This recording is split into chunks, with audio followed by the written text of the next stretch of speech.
Selamat pagi, salam, salam damai sejahtera bagi kita semua. Bapak, Ibu, dan saudara-saudara, kita bersyukur Tuhan menghantar kita memasuki hari yang baru, Sabtu 10 Agustus 2024. Tentu kita akan memulai aktivitas kita. Namun, sebelumnya marilah kita mendengarkan firman Tuhan. Dan untuk itu kita berdoa.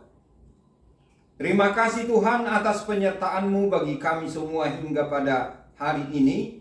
Dan kami akan mendengarkan firman-Mu ya Tuhan. Berkatilah firman-Mu bagi kami.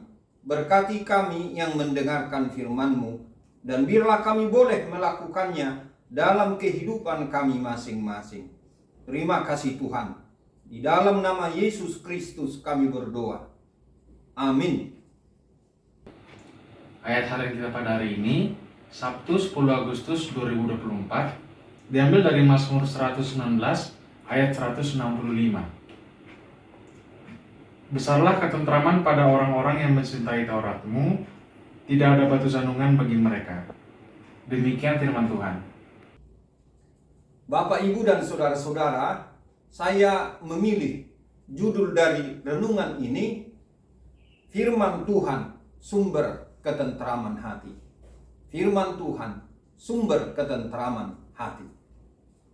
Mazmur 119 ini memiliki ayat yang cukup banyak atau panjang, yaitu 176 ayat. Dan ini merupakan ayat yang terpanjang dari kitab Mazmur. Isinya berupa renungan tentang Taurat Tuhan sebagai pengajaran dari Tuhan sendiri. Taurat atau pengajaran dari Tuhan ini dimaknai sebagai anugerah yang paling besar.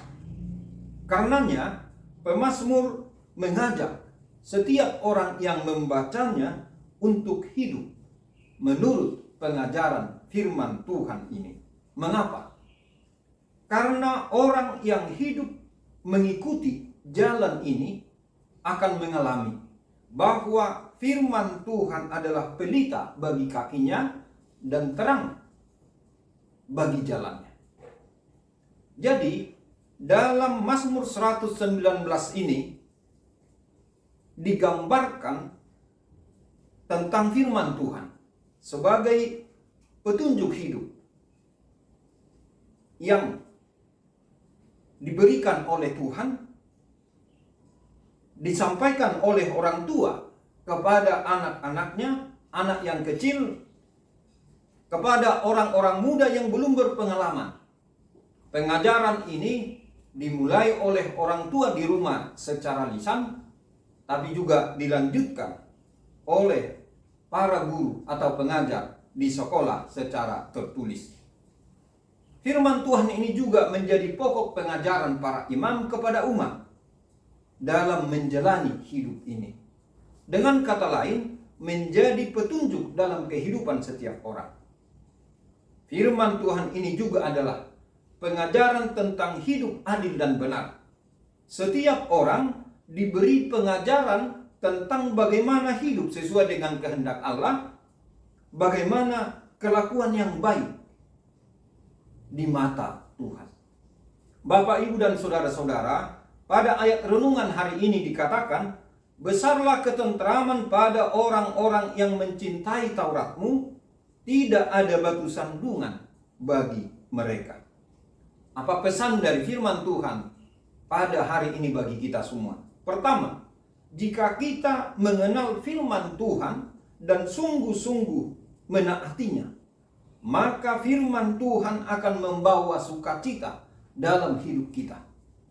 Sukacita yang jauh melebihi sukacita orang yang menemukan harta karun ataupun orang yang menerima harta kekayaan atau warisan yang sangat banyak. Sukacita yang berdasar pada ajaran agama yang benar. Sukacita yang hanya berasal daripada Allah. Kedua, jika kita mencintai firman Tuhan lebih daripada uang atau harta, maka kita akan mendapat harta rohani yang kekal. Maksudnya, selain sukacita, maka kita pun akan mengalami kasih, damai sejahtera, dan pengharapan yang hidup. Ini adalah harta yang tidak dapat dibeli dengan uang. Artinya, ada ketenangan hati yang berasal dari kesadaran bahwa seluruh kehidupan kita ada di tangan Allah.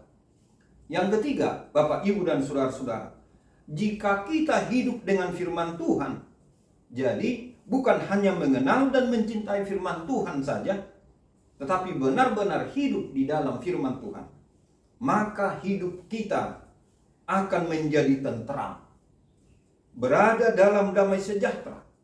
Bahkan sekalipun kita sendiri mengalami ketidakadilan atau penindasan oleh dunia atau oleh kuasa-kuasa lain, tetapi kita memiliki damai sejahtera. Mengapa? Karena hati, pikiran, dan jiwa kita akan tetap merasa nyaman dan damai, serta dalam pengharapan menantikan pertolongan Tuhan. Pertolongan Tuhan itu pasti. Ini juga dapat berarti bahwa kita telah memiliki damai sejahtera Allah, damai sejahtera yang melampaui segala akal dan pikiran. Karena kita sangat yakin akan pertolongan Tuhan itu, seperti keyakinan seorang penjaga malam menantikan datangnya pagi hari. Amin. Selamat beraktivitas di hari ini. Tuhan Yesus memberkati. Kita berdoa.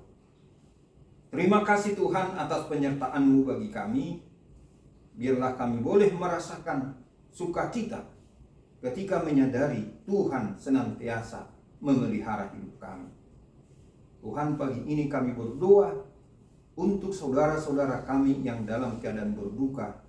Kiranya mereka boleh menerima kekuatan dan penghiburan dari Tuhan. Kami juga berdoa Tuhan untuk orang-orang yang dalam keadaan sakit. Biarlah mereka beroleh pemulihan dan kesembuhan, dan benar-benar merasakan kehadiran Tuhan yang mendampingi menyertai kehidupan mereka.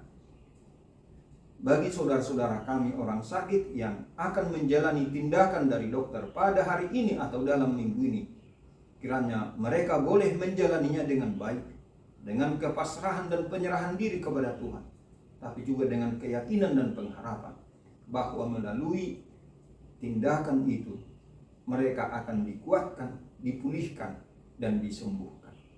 Berkati juga ya Tuhan keluarga atau orang-orang yang mendampingi mereka yang dalam keadaan sakit. Tuhan, kami juga berdoa untuk seluruh kegiatan kami pada hari ini. Biarlah kami boleh melakukannya sebaik-baiknya dan seturut dengan kehendak Tuhan. Agar kami beroleh sukacita, hati kami menjadi damai dan tentram, dan nama Tuhan dimuliakan. Terima kasih Tuhan. Di dalam nama Tuhan Yesus Kristus kami berdoa. Amin. Anugerah Tuhan kita Yesus Kristus dan kasih setia dari Allah Bapa dan persekutuan dengan Roh Kudus kiranya menyertai kita semuanya. Amin.